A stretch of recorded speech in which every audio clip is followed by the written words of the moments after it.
Chapter 21, Part 2.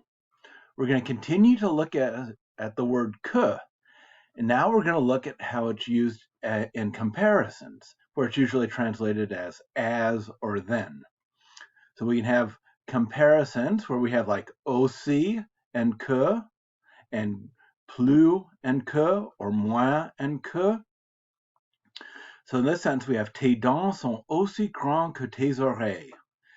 Your teeth are as big as, so aussi and que gets translated as and as.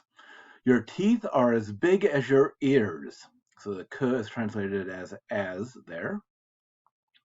Now here we've got plus and que, to a plus grand qu'avant, meaning you are taller or larger than before. Perhaps something that Little Red Riding Hood had noticed about her grandmother.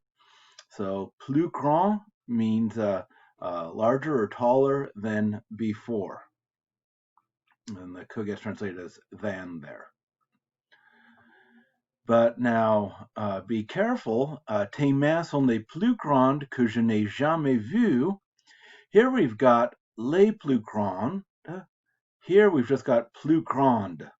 And this means larger, but when we put the les in front of it, or le if it was singular, or la if it was singular feminine, this would mean the most. Les plus grandes means the most. Plus grand without the article means larger, or bigger, or taller. So here would be, your hands are the biggest that je n'ai jamais vu. And here we've got the ne jamais around avoir as a helping verb in the subjunctive. So this would be your hands are the largest that I have ever seen. Now we wouldn't normally we translate ne jamais as never, but in this sentence in English, your hands are the biggest that I've ever seen. We'd say ever rather than never.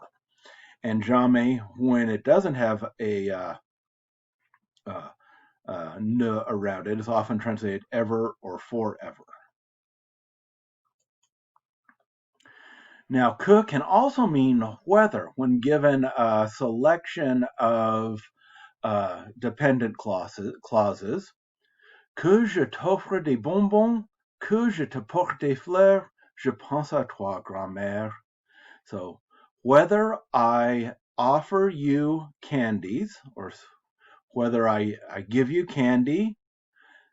Now we've got a second que, meaning another option, so we can translate that, or whether je te porte, I bring you des fleurs,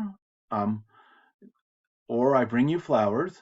Je pense à toi, I'm thinking about you, grandmother.